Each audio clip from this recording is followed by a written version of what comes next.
and gentlemen, the Joseph Schlitz Brewing Company of Milwaukee, Wisconsin presents The Halls of Ivy, starring Mr. and Mrs. Ronald Coleman.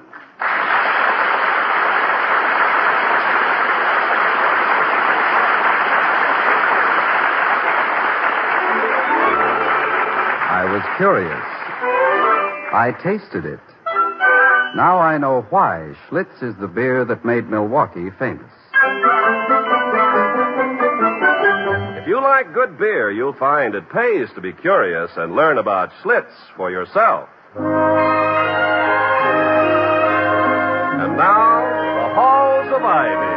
We love the halls of ivy that surround us here today, and we will not forget, though we be far, far away. Welcome again to Ivy, the College of Ivy and the town of Ivy, USA.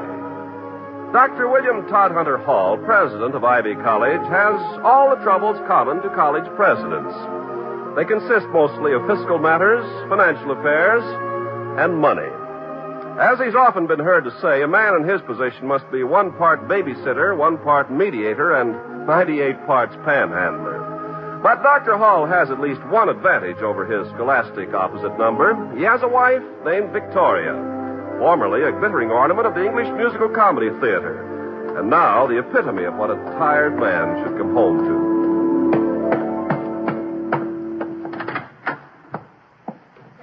Ah, what a lovely room this is. Not an old grad in sight. Vicky, are you here? Yes, dear. Oh, you look tired, Toddy. Had a rough day. Oh, not too awfully bad. I have pledges of $151,000 toward the new gymnasium. Well, that's wonderful. $150,000 seems like a great deal of money. Yes, it does. Until you remember that these are pledges, not cash. I suppose there is a difference. There is indeed. The same difference that exists between the sudden slight illness of a wealthy uncle and the reading of the will. Is Penny ready with the tea? Right here, sir, and some of your favourite biscuits, too. Thank you, Penny. Penny, Yes, Mum. how many times must I tell you cookies, not biscuits? We are now in the United States of America, and we speak Mr. Truman's English, not the King's. Yes, Mum. I'll keep trying, Mum. Lifts is elevators, trams is streetcars, lorries is trucks, and a doke is a prize fighter's fist. Cookies, she says. Oh, stop grizzling, Penny. Here you are, William. Thank you. I'm glad you brought Penny over here with you, Victoria. The way she makes tea should cement British-American relations for years to come. Yes. Yes, and the way she makes coffee would dissolve the cement overnight. Has anything happened today? Well, let me think. There was a young man named Gray who wanted to see you. He came 3-4 times. He seemed rather emotionally upset. Emotional upsets are not infrequent among college-age young men, Vicky.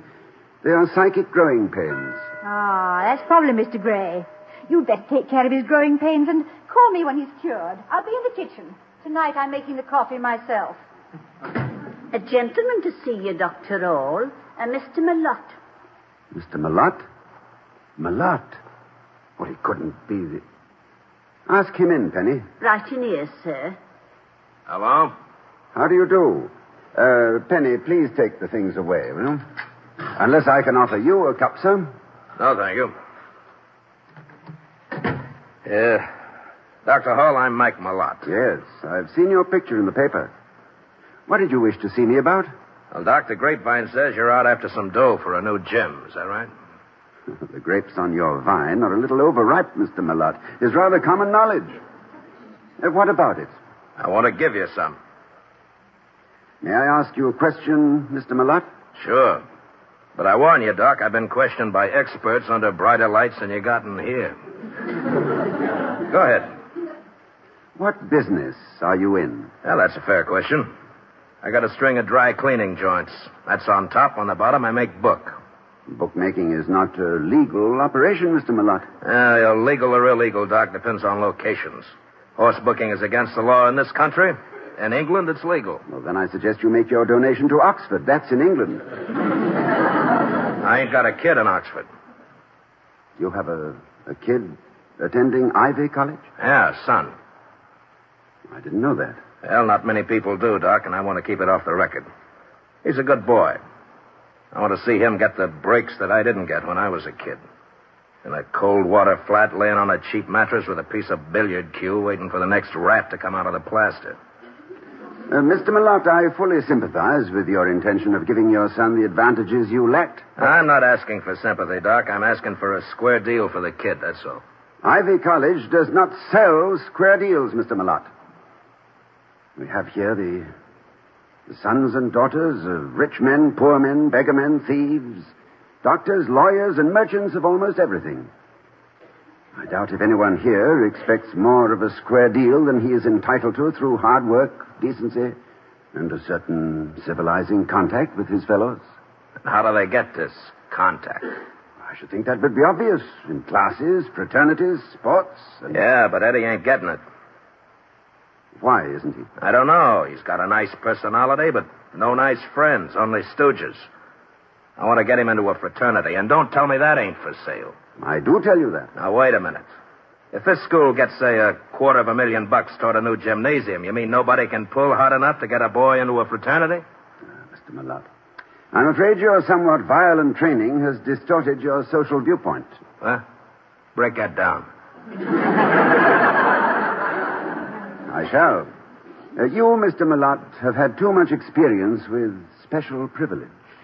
You've spent too many years purchasing crooked policemen, aldermen, judges. You've made yourself a power in the land through money, through fear. You are a totalitarian. If your son wishes to... Does he, by the way, know that you are here in his behalf? If he knew it, he'd slug me. Good. What? Well, I say good because now I'm interested in Eddie. Eddie who, by the way? I gather he is not using your name. Oh, Gray. Eddie Gray. Well, I'll talk to your son, Mr. Malott, but I'm afraid I must refuse your donation to our gymnasium fund. You mean my money ain't good enough, huh? Oh, money has no status of its own. It's merely a medium of exchange. The only question that arises is, what would we be expected to exchange for it? In this case, special privileges to one Eddie Gray. However, I am impressed by any boy who has the integrity to poke his father in the nose for attempting to buy him into the good graces of his fellows. You don't accept the donation, huh? Not yours, Mr. Malott. Well, that's my personal reaction. I may be overruled. Uh-huh. Well, okay. Wellman thought you might take that attitude. Wellman? Yeah. You mean Mr. Clarence Wellman of our governing board? Mm-hmm. He really wants this gymnasium, you know. Well, thanks for the conversation. You don't have to go to the door with me. I won't steal anything on the way out. The only thing I have which you might want can neither be stolen nor sold, Mr. Malott. Good day. Yeah, I'll be seeing you. $250,000. Hall, I'm afraid your vaunted integrity will someday get you a fine position running a filling station. Would I be too inquisitive, Toddy, if I asked what Mr. Malott wanted? Oh, so you recognized him, eh, Vicky? I recognize his voice. I've heard him in the courtroom, in newsreels. I never forget a voice. He's, arrogant, isn't he? He has the arrogance of purchasing power. A man who has lifted himself by his own bootleg, if I may perpetrate a mild pun. Vicky. Yes, dear. See if you can get a student named Eddie Gray to come over and see me, will you? Certainly. Eddie Gray. Well, that's the boy who's been trying to see you all day. Yes, he's Mike Malott's son. No. I'm anxious to talk to him. His father is a sterling character, devaluated. I want to see how far the devaluation has gone.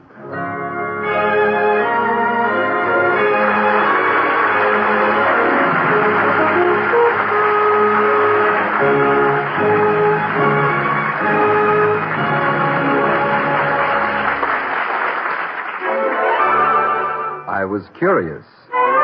I tasted it. Now I know why Schlitz is the beer that made Milwaukee famous. There's a story behind those words, a pleasant story that may suggest something equally pleasant to you. So before we return to the Halls of Ivy, starring Mr. and Mrs. Ronald Coleman, here's a curious artist to tell us about the masterpiece he discovered aboard a steamer. I'm a portrait painter, and other people's faces are my fortune. So it isn't surprising that studying faces has become almost second nature with me. Just last month, for instance, during my trip to Bermuda, I was in the lounge pretending to read a magazine, but actually watching a man drink beer. As the beer passed his lips, you could see his expression change from pleasant anticipation to complete satisfaction. But the more I watched, the more distracted I became. Instead of just observing the man's expression, I found myself wondering what it would be like to taste a beer that could give so much satisfaction. I took the trouble to look at the label on the bottle. The man was drinking Schlitz. I'd heard about Schlitz, of course, but I'd never tasted it. So I called the waiter and ordered a bottle. I discovered that Schlitz was more than a work of art. It was a masterpiece. Here was a beer so fine and so distinctive that the complete picture of its goodness could only be painted by tasting it. As I sat there drinking my glass of Schlitz and enjoying every drop, I happened to glance into the mirror. There was that same look of satisfaction I'd seen before. Only this time, I was wearing it. As an artist, I'd doff my beret, if I had one, to the beer that can command such a reaction. No wonder they call Schlitz the beer that made Milwaukee famous.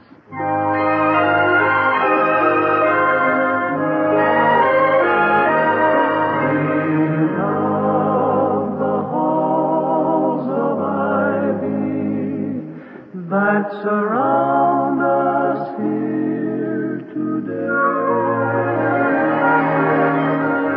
And now back to Ivy, where Mrs. Hall is asking a question. Would you prefer to be left alone with the boy, William, when he gets here? On the contrary, Vicky, I wish you'd stay. After all, one of the reasons I married you was so that I could utilize your understanding for young people. Or did you think it was just because you were beautiful, charming, and I loved you very much? Well, I really don't think you had very much to say about it, Toddy. The minute we met, I decided to marry you. And with typical British tenacity, I followed through. Any regrets? Oh, no. I've liked it from the first. And not only for the usual reasons, love and affection and admiration and all that, but historically, our marriage has perspective. It has, dear? Yes, England has always been married to America. Oh, they may bicker a bit, criticize each other's manners, argue over the paycheck, but let one of them hear a burglar in the middle of the night and they start helping each other look through the bureau drawers for the family revolver. Which, for some reason, they never keep loaded. Yes, I always think that... was that the doorbell? Yes, it must be Mr. Gray. And you do want me to stay? Oh, please. You can be maternal while I am in loco parentis. Well, whatever that is, dear, I'm sure you'll do it very successfully. Mr. Gray... Yes, Penny? A young gentleman to see Dr. Hall, Mum. Well, bring him right in, Penny. Yes, sir. Just step in here, please, sir. Thank you. Good afternoon, Mrs. Hall. How do you do? Hello, Doctor. I'm Edward Gray. I'm sorry I was out when you called before, Gray. Won't you sit down? Thank you, sir. Well, I think we've met before, Mr. Gray. You were kind enough to carry some books out to my car at the bookshop last week. Oh, that was all right. I was just in there killing a couple hours anyway, buying some magic stuff. Magic stuff? Parlor magic, Doctor. It's kind of a hobby. Oh. Look, I'll show you. Here's a deck of cards. Take one. Any one. Very well. This one. Okay. Now put it back in the deck. You remember the card? Yes, it was the... No, don't tell William. Go ahead, Mr. Gray. Okay. Now I shuffle the deck, fire a pistol, which I just happen to have in my left hand. And if you'll look up, Doctor, I believe that's the card you selected fastened to the ceiling with a thumbtack. Well. That's, very interesting. Well, how did you do that? Oh, William, please. One never asks a magician to reveal a trick. Oh, I'm sorry. That was very well done, Gray. Thank you, sir. I have a lot of time to practice. I don't belong to any of the organizations around here, so... Well, that's why I wanted to see you. Why, what do you mean? I think maybe I ought to leave Ivy. Well, it seems a little drastic, Gray. Have you discussed this with your faculty advisor? No, sir. My faculty advisor is Professor Bolton, and he's a droop. I mean... Oh, don't apologize, Mr. Gray. I think he's a bit of a droop myself. Gee, you do? Victoria, just maternal. Exactly why are you unhappy here, Gray? You've been getting good marks. Oh, I don't have any trouble with studies, Doctor, but the guys, I mean the men and girls I'd like to go around with, well, I seem to attract just the free ride kids, if you know what I mean. May I make a suggestion, Eddie? If I may call you Eddie? Oh, sure, Mrs. Hall. Get rid of that big, shiny convertible. Send it home. Get a broken-down jalopy. Jalopy is the word, my dear. Its origin is obscure, although etymologists believe there is some slight connection with the Mexican word jalop, which is a purgative tuberous... excuse me. I didn't mean to be pedantic. You were saying? Well, I was telling Mr. Gray to get rid of that big, flashy car. Also, Eddie, your clothes are too good. Too obviously expensive. How do you expect to be one of the gang when you ride around looking like a Maharaja? I think Mrs. Hall has a definite point there, Gray. A lot of Ivy students are working their way through school. How do you think you look to them in your $200 suits and your $5,000 car? Why, good heavens, I resent you myself.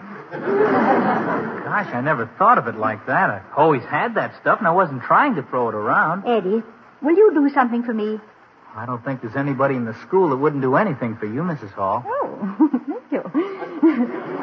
The Junior Follies is just 6 weeks away.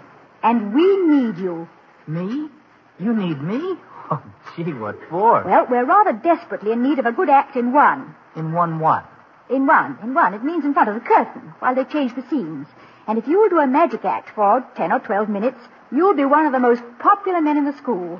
But, hey, I'm not good enough for that yet. Well, you have 6 weeks to brush up, Gray. Well, you said yourself you don't know what to do with your spare time. Well, Oh, but look, I'll just have to have something to say, won't I? I can't just stand up there and throw rabbits around. Well, can you meet me in the auditorium at, say, 3 tomorrow? Have your class then? Oh, sure, but for this I'll cut it. How about my pattern? The word is pronounced pater, my boy, and I think he'll be very pleased when he hears the truth. William, no. What, dear, what? He said patter, not pater. Patter means a monologue. Oh. All good magicians have a line of patter, Eddie, and I can write you one this very evening that can't possibly fail. Oh, gee. Please watch me closely, and you will notice that as I perform this feat, my hands never leave my arms. You know the sort of thing. Tomorrow, then. Oh, it's a deal, Mrs. Hall. Thanks a lot, Doctor. This has been wonderful. Yes, I found it rather interesting myself. Let me know how you get along, Eddie. Good day. Bye, sir. Bye. Vicky, if you pull this boy out of his sensitive isolation and make him one of the crowd, it'll be a magic act of which you may well be proud. Oh, nonsense, dear. He's really a nice boy. A lot of pride. He'll be all right. And if he makes a fraternity, then maybe you can accept his father's donation to the gymnasium. Oh, I think not, Vicky. I don't want to seem a stuffy moralist. I'll get it. Dr. Hall's residence. Who? Oh, yes, Mr. Merriweather. Yes. Of course, I'll tell him. Yes, he'll be here. No, not at all. Goodbye. Mr. Merriweather. Yes. He and Mr. Wellman have something they want to discuss with you. 3 guesses, dear. This is a certainty. Mr. Merriweather and Mr. Wellman have been asked, or have volunteered, to make me change my mind by coercion, persuasion, blackmail, or blunt instrument. And can you, offhand, think of a blunter instrument than Mr. Wellman? Oh, dear, no. Nor a duller one. Oh, I hope to goodness they're not going to stay long. Dinner tonight is specially for you. Lentil soup. Ah, lentil soup. With little bits of sausage swimming about in it. Wishing they were being eaten at Luchow's instead of Hall's, eh? You remember Luchow's on 14th Street, Vicky? Of course I do, Toddy. You took me there the night I landed in New York. Lentil soup, Wiener schnitzel, strawberry pancakes. And I was the slim young actress with the new wardrobe who was about to open and give them tears. Personally, by the time we'd walked all the way to Central Park, I was hungry again. Someday, Vicky, I shall endow the city of New York with a special Central Park bench. The Victoria Cromwell Memorial Bench for the exclusive use of lovers. And you can put a little brass plate on it that says, if you sit here and it gently rains and you stay anyway, you have the blessings of William and Victoria.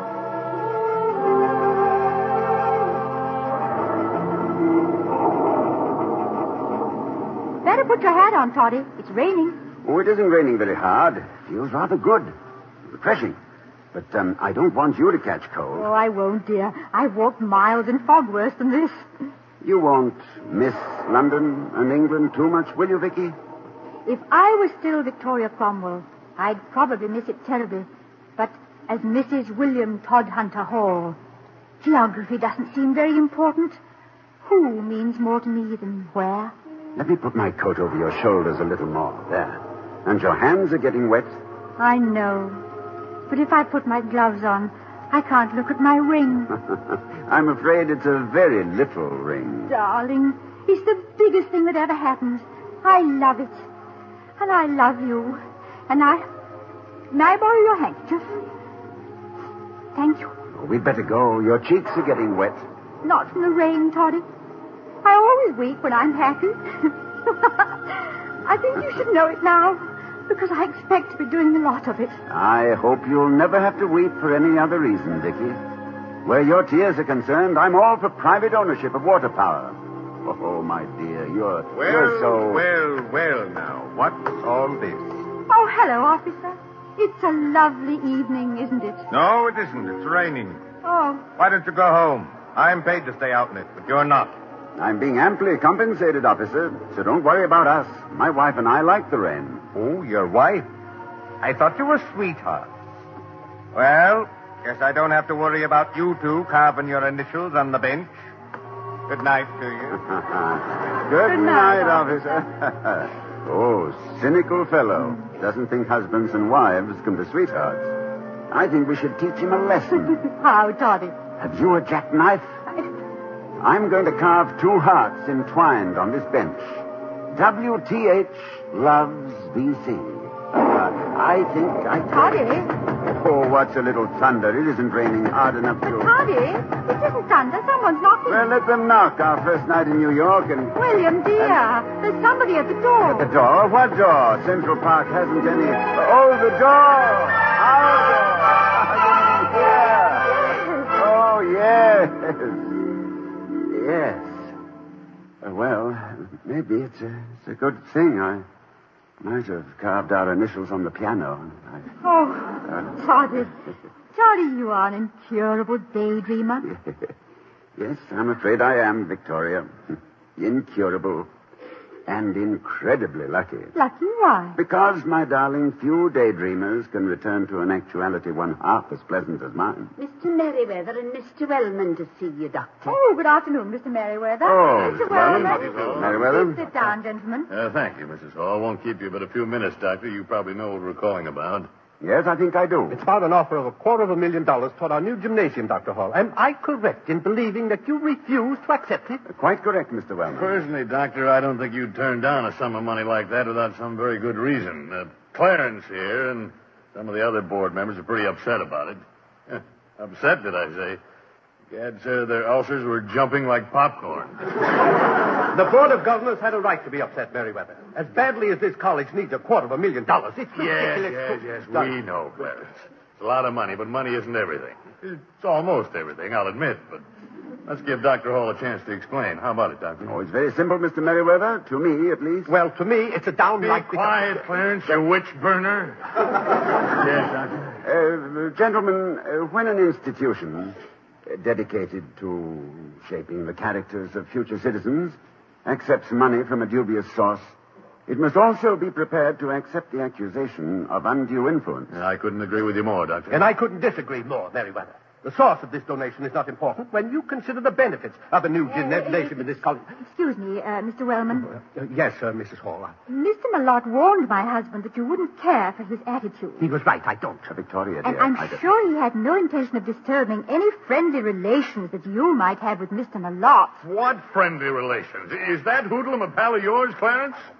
Certainly not. Don't be an idiot, Merriweather. I know the man only in a business way. Business? What business would you have with Malotte? Oh, it was a long time ago and not important. I had stock in some cleaning establishments, and Malotte used his influence. That is, we had a little labor trouble. Is this general knowledge, Mr. Wellman? No, I don't think so. I hope not. But the point is... The point is, Clarence, that you're a dead duck. What a juicy item for the papers. College official uses influence to take donation from ex-gangster friend. Good gracious, man. You don't think... They'd hang you from the chapel steeple and you know it. That's bad money, Mr. Wellman. You can't take it. I'm sorry if you disagree. He doesn't disagree. Neither will anyone else on the board when I explain it to him. You're right again, Doctor. I don't know why we can't seem to learn that. Come on, Clarence. Very well. About $250,000. It's a lot of lettuce, but there's too much oil in the dressing. Good night, Doctor. Good night. Good night, Mrs. Hall. Good night. Mr. Wellman. Good night. I think you handled that very well, William. It was Merriweather who handled it, my dear. Merriweather and you. I? My dear girl, now don't look so innocent. That sympathetic remark of yours about not wishing to disturb the tender relationship between Wellman and Malotte, that was blackmail. Sheer, downright, beautiful blackmail. And, yes, Penny? Dinner is served, sir, and will you be in this evening? Yes, Penny. No, Penny. What, dear? We're going for a walk. We always go for a walk after lentil soup in the park. Now, let me think. Where did I put my jackknife?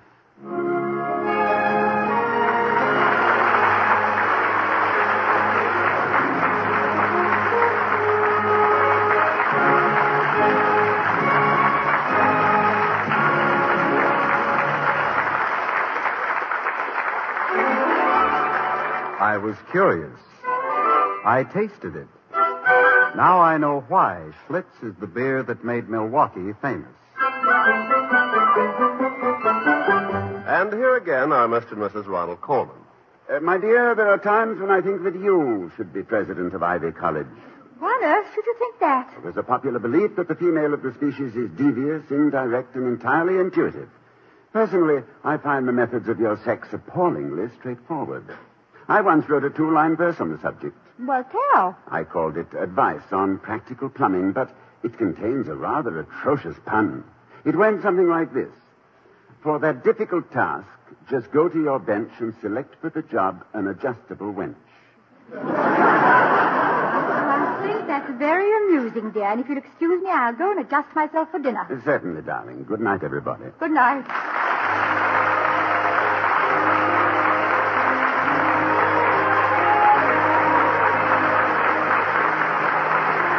We'll be seeing you next week at this time at the Halls of Ivy, starring Mr. and Mrs. Ronald Coleman.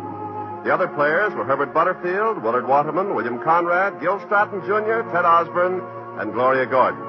Tonight's script was written by Don Quinn and Walter Brown Newman. Our music was composed and conducted by Henry Russell. The Halls of Ivy was created by Don Quinn, directed by Nat Wolf, and presented by the Joseph Schlitz Brewing Company of Milwaukee, Wisconsin. Ken Carpenter speaking.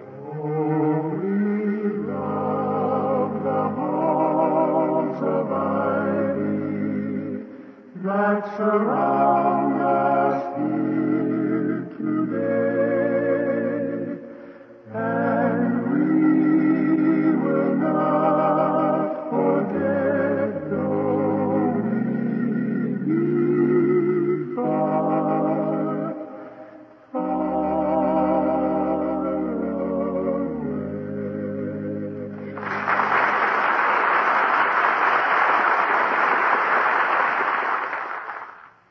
Next, hear We the People over most of these same NBC stations.